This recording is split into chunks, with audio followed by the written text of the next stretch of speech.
سبحان اللہ والحمد للہ۔ بسم اللہ الرحمن الرحیم۔ شروع اللہ کے نام سے جو بڑا ہی مہربان اور نہایت رحم فرمانے والا ہے۔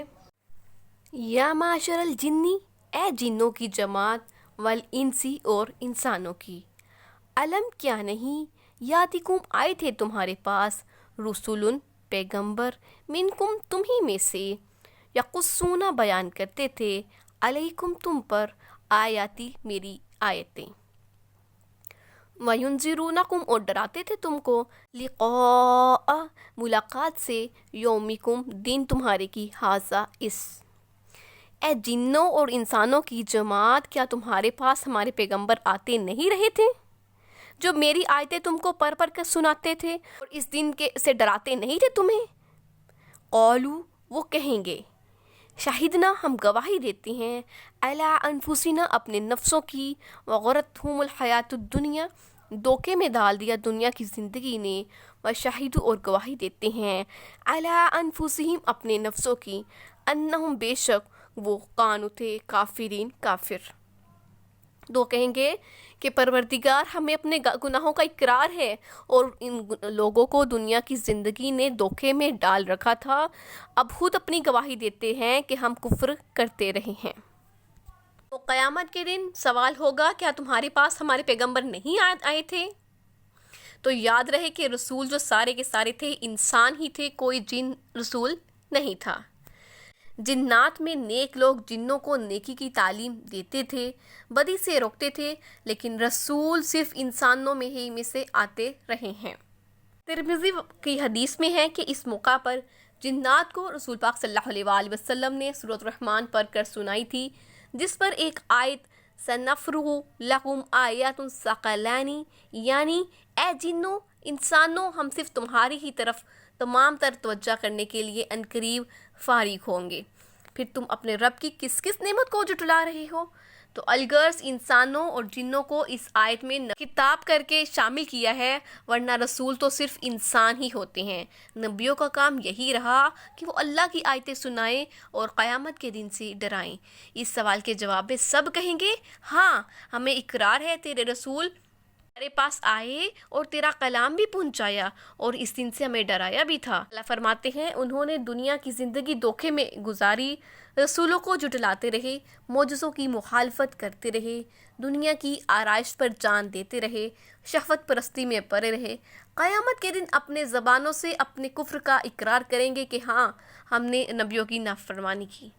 ذالک یہ علم یکن اس لیے نہیں ہے کہ ربو کا آپ کا رب مہلک القری ہلاک کرے بستیوں کو، بظلم ظلم کے ساتھ، اہلھا اور اس کے رہنے والوں کو، غافلون غافل یا بے خبر۔ تو اے محمد یہ جو پیغمبر آتے رہے اور کتابیں نازل ہوتی رہی ہیں تو اس لیے کہ تمہارا پروردگار ایسا نہیں کہ بستیوں کو ظلم سے ہلاک کر دے اور وہاں کے رہنے والے غافل ہی رہیں، اس لیے نازل کی قرآن مجید۔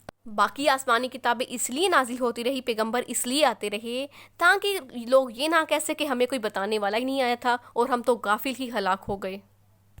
تو جنوں اور انسانوں کی طرف رسول بھیج کر کتابیں اتار کر ان کے یہ عذر ختم کر دیے۔ اللہ کا یہ اصول نہیں کہ وہ کسی بستی کے لوگوں کو اپنی مرضی بتائے پھر بغیر چپ چاپ اپنے عذابوں میں جکڑ لے اور اپنا پیغام پہنچائے بغیر ظلم کے ساتھ انہیں ہلاک کر دے۔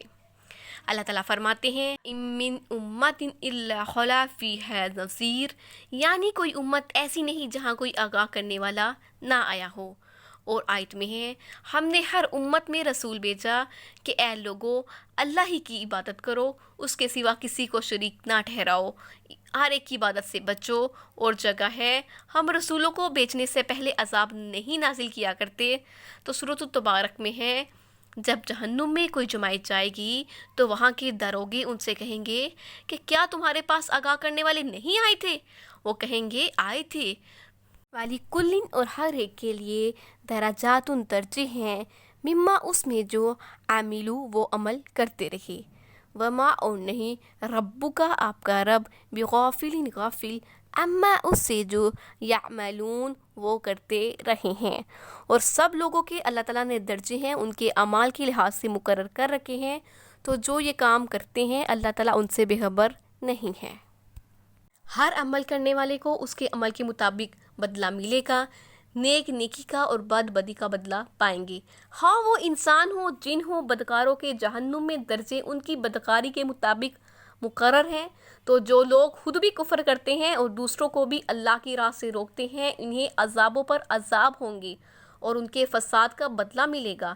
ہر عامل کا عمل جو ہے اللہ تعالیٰ پر واضح ہے، اللہ تعالیٰ کو معلوم ہے، اور قیامت کے دن ہر شخص کو اس کے کیے کا بدلہ مل جائے گا۔ اور ربو کا، اور آپ کا رب، الغنی بے پرواہ ہے، ذو الرحمہ صاحب رحمت ہے۔ ان یشاء یذہبکم، اور اگر چاہے تم سے لے جائے، ویستخلف، اور خلیفہ بنا دے یا جانشین بنا دے، من بعدکم تمہارے بعد میں آنے والوں کو، ما یشاء جسے چاہے، کما جیسا کہ انشأکم پیدا کیا تم کو، من ذریہ نسل سے، قوم کی، آخرین دوسرے بعد میں آنے والے نسل سے تمہیں پیدا کیا۔ تو تمہارا پروردگار بے پرواہ اور صاحب رحمت ہے، اگر چاہے تو اے بندو تمہیں نیست و نابود کر دے اور تمہارے بعد جن لوگوں کو چاہے تمہارا جانشین بنا دے، جیسا تم کو بھی دوسرے لوگوں کی نسل سے پیدا کیا گیا ہے۔ تعالیٰ اپنی تمام مخلوق سے بے نیاز ہے، اسے کسی کی بھی کوئی ضرورت نہیں ہے، وہ کسی کا محتاج نہیں، ساری مخلوق اسی کی محتاج ہے، وہ صاحب رحمت ہے، رحم و کرم اس کی صفتیں ہیں، جیسا کہ فرمان ہے، ان اللہ بالناس لرؤوف الرحیم، اپنے بندوں کے ساتھ اللہ تعالیٰ بہت مہربانی اور لطف سے پیش آنے والا ہے۔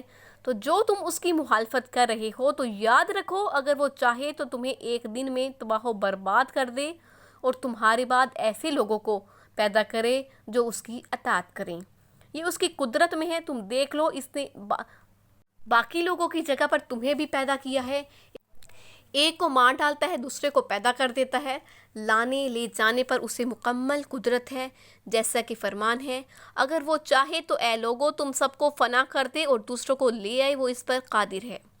فرمان ہے، یا ایھا الناس انتم الفقراء الی اللہ، لوگو تم سب کے سب اللہ کے محتاج ہو، اللہ بے نیاز تعریفوں والا ہے، اگر وہ چاہے تم سب کو فنا کر دے اور نئی مخلوق لے آئے تو اللہ تعالیٰ کے لیے کچھ بھی مشکل نہیں ہے۔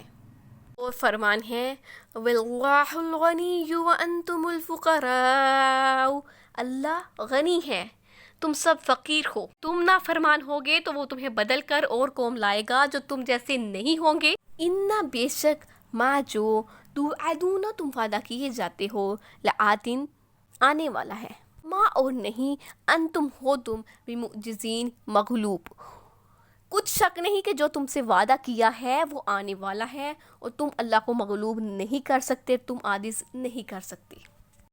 اے نبی کریم صلی اللہ علیہ وآلہ وسلم، آپ ان سے کہہ دیجئے کہ قیامت، جنت اور دوزخ وغیرہ کے جو تم سے وعدے کیے گئے تھے وہ وقت قریب ہے، وہ یقیناً سچے وعدے تھے اور وہ وقت آنے والا ہے، تم اللہ کو عاجز نہیں کر سکتے، وہ اپنا وعدہ پورا کرنے پر قادر ہے۔ تم گل سڑ کر مٹی ہوگے، پھر وہ تمہیں نئی پیدائش میں پیدا کرے گا، اس کے لیے کچھ بھی مشکل نہیں ہے۔ قل کہہ دیجئے، یا قومی، اے میری قوم، اعملوا عمل کرتے جاؤ، علی پر، مکاناتکم اپنی جگہوں پر، انی بے شک میں، عامل عمل کیے جاتا ہوں۔ اے کہہ دو کہ لوگوں تم اپنی جگہ پر عمل کیے جاؤ، میں اپنے عمل کرتا جاتا ہوں۔ فسوف، تو عنقریب، تعلمون، تم جان لوگے، من کون، تکون ہے، لہو اس کے لیے، عاقبات الدار، آخرت کا گھر، انہ بے شک، لا یفلح الظالمون، انہ بے شک، لا نہیں، یفلح فلاح پانے والے، اور ظالمون ظالم۔ کہہ دو کہ لوگوں تم اپنی جگہ پر عمل کیے جاؤ، میں اپنی جگہ پر عمل کیے جاتا ہوں، عنقریب تم کو معلوم ہو جائے گا کہ آخرت میں گھر کس کا بہتر ہوگا، کچھ شک نہیں کہ مشرک نجات نہیں پائیں گے۔ حضور صلی اللہ علیہ وآلہ وسلم فرماتے ہیں، اے آدم کی اولاد، اپنے عمل کرے جاؤ، اپنے طریقے پر قائم ہوں، پھر معلوم ہو جائے گا کہ کون ہدایت پر تھا اور کون گمراہی میں تھا، کون نیک عمل کرتا رہا اور کون جو ہے وہ بدعمالیوں کا شکار رہا۔ جیسے کہ فرمان ہے، بے ایمانوں سے کہہ دو کہ تم اپنے شغل میں مشغول رہو، میں اپنے کام میں مشغول رہوں گا۔ تم منتظر رہو، ہم بھی انتظار میں ہیں، معلوم ہو جائے گا کہ انجام کے لحاظ سے کون اچھا رہا۔ یاد رکھو اللہ نے جو وعدے اپنے رسول سے کیے ہیں وہ سب اٹل ہیں۔ تو چنانچہ جس کا ہر کوئی مخالف تھا، جس کا نام لینا مشکل تھا، جو اکیلا تھا، جو وطن سے نکال دیا گیا تھا، جس کی دشمنی ہر ایک کرتا تھا، اللہ نے اسے غلبہ دیا، لاکھوں دلوں پر اس کی حکومت ہو گئی، اس کی زندگی میں ہی تمام جزیرہ عرب کا وہ تنہا مالک بن گیا۔ یمن، بحرین پر بھی اس کے سامنے اس کا جھنڈا لہرانے لگا، اس کے جانشینوں نے دنیا کو کھنگال ڈالا۔ تو یہی اللہ کا وعدہ تھا کہ میں اور میرے رسول غالب آئیں گے، مجھ سے زیادہ قوت و عزت کسی کی نہیں۔ فرما دیا تھا کہ ہم اپنے رسولوں کی اور ایمانداروں کی مدد فرمائیں گے، دنیا میں بھی آخرت میں بھی۔ تو رسولوں کی طرف اس نے وحی بھیجی تھی کہ ہم ظالموں کو تباہ و برباد کر دیں گے اور ان کے بعد زمینوں کے تاج تمہیں دیں گے، کیونکہ تم مجھ سے اور میرے عذابوں سے ڈرنے والے ہو۔ لوگوں کو اللہ تعالیٰ ان کے دین میں مضبوطی دے گا، جس کے دین سے وہ خوش ہوگا اس کے لیے خوف کو امن سے بدل دے گا کہ وہ میری عبادت کرے اور میرے ساتھ کسی کو شریک نہ ٹھہرائیں۔ وَجَعَلُوا اور مقرر کرتے ہیں للہ اللہ کے لیے، مما اس میں سے جو زرع پیدا کیا، من الحرث کھیتیوں میں سے، والانعام اور چوپایوں میں سے، نصیباً حصہ، فقالوا تو وہ کہتے ہیں، ھذا یہ للہ اللہ کے لیے ہے، بزعمہم اپنے خیالوں میں، اپنے گمان کے مطابق، وھذا اور یہ لشرکائنا ہمارے شریکوں کے لیے ہے، یعنی کہ بتوں کے لیے ہے۔ فما پس جو کانا ہوتا ہے لشرکائہم ان کے شریکوں کے لیے، فلات پس نہیں، یصل وہ پہنچتا اللہ اللہ کی طرف، وما اور جو کانا ہوتا ہے للہ اللہ کے لیے، فہو پس وہ یصل پہنچتا ہے الی طرف شرکائہم ان کے شریکوں کی طرف، ساء کتنا برا ہے ما یحکمون جو کہ وہ فیصلہ کرتے ہیں۔ اور یہ لوگ اللہ ہی کی پیدا کی ہوئی چیزوں کو یعنی کھیتیوں اور چوپایوں میں سے اللہ کا حصہ مقرر کرتے ہیں، اور یہ گمان کرتے ہیں، خیال کرتے ہیں ایک حصہ تو اللہ کے لیے ہے، دوسرا ہمارے بتوں کے لیے، ہمارے شریکوں کے لیے۔ تو جو حصہ ان کے شریکوں کا ہوتا ہے وہ اللہ کی طرف نہیں جا سکتا، تو جو حصہ اللہ کا ہوتا ہے وہ ان کے شریکوں کی طرف جا سکتا ہے۔ تو یہ کتنا برا انصاف کرتے ہیں۔ یہاں پر مشرکین کی ایک بدعت بیان ہو رہی ہے کہ ہر چیز تو اللہ ہی کی پیدا کی ہوئی ہے، تو پھر اس میں سے نذرانے کا کچھ حصہ ہمارے نام کا ٹھہراتے ہیں اور کچھ اپنے ہی گرے ہوئے معبودوں کا، جنہیں وہ ہمارا شریک بنائے ہوئے ہیں۔ اسی کے ساتھ یہ بھی کرتے ہیں کہ اللہ کا نام ٹھہرایا ہوا نذرانہ بتوں کے نام والے میں مل گیا تو وہ بتوں کا ہو گیا، لیکن اگر بتوں کے لیے ٹھہرائے ہوئے میں سے کچھ اللہ کے نام والے میں مل گیا تو اسے نکال دیتے تھے۔ کوئی ذبیح اپنے معبودوں کے نام کا کریں تو بھول کر بھی اس پر اللہ کا نام نہیں لیتے، تو یہ کیسی بری تقسیم ہے۔ وَكَذَلِكَ اور اسی طرح زینہ مزین کر دیا لکثیرن بہتوں کے لیے، من المشرکین مشرکوں میں سے، قتل کرنا، اولادہم ان کی اولاد کا، شرکاءہم ان کے شریکوں نے۔ اسی طرح بہت سے مشرکوں کو ان کے شریکوں نے ان کے بچوں کو جان سے مار ڈالنا مزین کر کے دکھایا، لیردوہم تاکہ وہ انہیں ہلاک کریں، ولیلبسوا اور شک میں مبتلا کر دیں، علیہم ان پر، دینہم ان کے دین کو۔ وَلَوْ شَاءَ اللَّهُ اور اللہ تعالیٰ چاہتا، مَا فَعَلُوهُ نہ وہ ایسا کرتے، فَذَرْهُمْ پس ان کو چھوڑ دو، مَا یفترون جو کہ وہ جھوٹ باندھتے ہیں۔ اسی طرح بہت سے مشرکوں کو ان کے شریکوں نے ان کو بچوں کو مارنا، جان سے جو مار ڈالنا ہے وہ مزین کر کے دکھایا تاکہ انہیں ہلاکت میں ڈال دے اور ان کے دین کو ان پر غلط ثابت کر دے، اور اگر اللہ چاہتا تو ایسا نہ کرتے، ان کو چھوڑ دو، جھوٹ باندھتے ہیں۔ اس طرح شیطانوں نے انہیں یہ بتایا کہ وہ اللہ کے لیے خیرات کریں تو اپنے بزرگوں کے نام کا بھی حصہ نکالے۔ اسی طرح شیطانوں نے بھی اس راہ پر لگا دیا کہ وہ اپنی اولادوں کو بے وجہ قتل کر دیں، کوئی اس وجہ سے کہ ہم اسے کھلائیں گے کہاں سے، اس وجہ سے کہ ان بیٹیوں کی وجہ سے ہم ذلیل و خوار ہو جائیں گے، یہاں تک کہ یہ بدترین طریقہ ان میں پھیل دیا کہ لڑکی ہونے کی خبر ان کے چہرے سیاہ کر دیتی تھی، ان کے منہ سے یہ نکلتا ہی نہیں تھا کہ میرے ہاں بیٹی پیدا ہوئی ہے۔ قرآن نے فرمایا کہ ان کے بے گناہ زندہ درگور کی ہوئی بچیوں سے قیامت کے دن سوال ہوگا کہ وہ کس گناہ پر قتل کی گئیں، تو یہ سب وسوسے شیطانی تھے۔ اگر وہ ایسا چاہتا تو مشرک ایسا نہ کر سکتے، اس میں بھی اس کی کوئی حکمت ہے، اس سے کوئی باز پرس نہیں کر سکتا۔ تو اے نبی تم ان سے ان کی جھوٹ پر عہدگی اختیار کر لو، اللہ ان سے خود نمٹ لے گا۔ وقالو اور وہ کہتے ہیں ہاذہ ہی یہ انعام چوپائے و حرث کھیتیاں ہجرن ممنوع ہیں. تو اپنے خیال سے وہ یہ بھی کہتے تھے کہ یہ چوپائے اور کھیتیاں ممنوع ہیں. لا یطعموہا نہیں کھا سکتے اس کو الا مگر من نشاء جسے وہ چاہیں. تو اسے اس شخص کے سوا کوئی نہیں کھا سکتا جسے ہم چاہیں. بزعمہم اپنے گمان کے طور پر. وانعام اور چوپائے حرمت حرام ہے ظہورها ان کی پشتوں پر. وانعام اور چوپائے حرمت ہے ظہورها اس کی پشتوں پر چڑھنے کی. تو مویشی ایسی بھی ہیں کہ ان کی پیٹھ پر چڑھنا منع کر دیا گیا. وانعام اور چوپائے لا یذکرون وہ نہیں ذکر کرتے اسم اللہ اللہ کے نام کا. اور مویشی ایسی بھی ہیں جس پر ذبح کرتے وقت وہ اللہ تعالیٰ کے نام کا ذکر نہیں کرتے. یہ اس پر افتراءً جھوٹ باندھتے ہیں علیہ اس پر. تو یہ سب اللہ پر جھوٹ باندھتے ہیں. سیجزیہم عنقریب وہ بدلہ دے گا ان کو بما جو وہ کانو تھے یفترون باندھتے. تو عنقریب ان کو ان کے کیے کا بدلہ ملے گا. شیطانی طریقے تھے, اللہ کا راستہ نہیں تھا. اپنے معبودوں کے نام یہ چیزیں کر دیتے تھے, پھر جسے چاہتے کھلاتے. جیسا کہ فرمان ہے قل ارأیتم ما انزل اللہ, یعنی بتاؤ تو یہ اللہ کے دیے رزق میں سے اپنے طور پر چیزیں حلال کر دیتے ہیں. تو اس کا حکم تمہیں اللہ نے دیا ہے یا تم نے خود سے تراش لیا ہے؟ دوسری آیت میں بتایا گیا ہے ما جعل اللہ من بحیرہ, یہ کافروں کی نادانی تھی. بحیرہ صاحبہ حام نام رکھ کے ان جانوروں کو اپنے معبود بتوں کے نام پر داغ کر دیتے تھے, پھر ان سے سواری نہیں لیتے تھے. تو جب ان کے بچے ہوتے تھے تو انہیں ذبح کر دیتے تھے. تو حج کے لیے بھی ان جانوروں پر سواری کرنا حرام سمجھتے تھے. تو یہ کسی کام میں ان کو نہیں لگاتے تھے, نہ ان کا دودھ نکالتے تھے, پھر ان کاموں کو شرعی کام قرار دیتے تھے. اور اللہ کا فرمان حالانکہ یہ جانتے بھی تھے. تو اللہ تعالیٰ ان کی اس بہتان بازی کا ان سے بدلہ ضرور لے گا.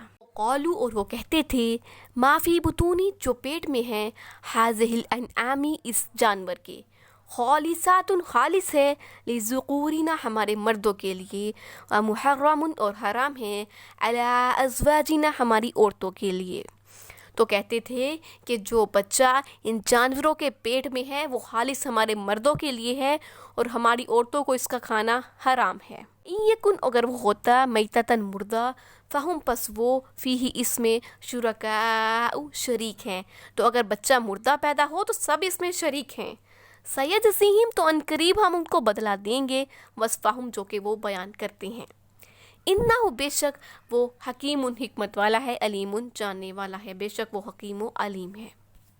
عباس فرماتے ہیں جاہلیت میں یہ رواج تھا کہ جن جانوروں کو وہ اپنے معبودان باطل کے نام کر دیتے تھے ان کا دودھ صرف مرد پیتے تھے. جب انہیں بچہ ہوتا اگر نر ہوتا تو صرف مرد ہی کھاتے, اگر مادہ ہوتا تو اسے ذبح ہی نہ کرتے, اور اگر پیٹ ہی سے مردہ نکلتا تو مرد عورت سب کھاتے. اللہ تعالیٰ نے انہیں اس فعل سے روکا.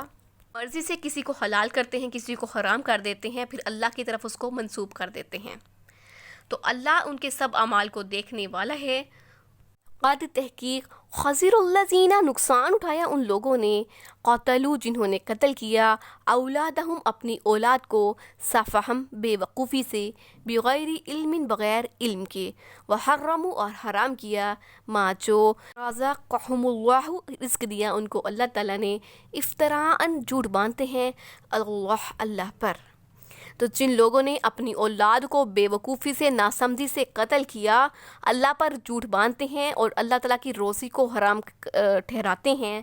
قد تحقیق ضلوا وہ گمراہ ہوئے وما کانوا اور نہیں تھے وہ مہتدین ہدایت یافتہ, اور یہ لوگ سراسر گمراہ تھے, ہدایت یافتہ نہیں تھے. تو یہ جو اولاد کے قاتل ہیں اللہ تعالیٰ کے حلال کو حرام کرتے ہیں خود پر, تو یہ دنیا کا تو گھاٹا ہے ہی ہے, لیکن آخرت میں بھی یہ ذلیل و خوار ہو جائیں گے, عذابوں کے سزاوار ہوں گے. جیسا کہ فرمان ہے اللہ پر جھوٹ باندھنے والے نجات سے محروم, کامیابی سے دور ہیں. تو یہ دنیا میں کچھ شاید فائدہ اٹھا ہی لیں, لیکن آخر تو ہمارے بس میں ہی آئیں گے, پھر ہمیں انہیں بدترین عذاب کا مزہ چکھائیں گے کیونکہ یہ کافر تھے.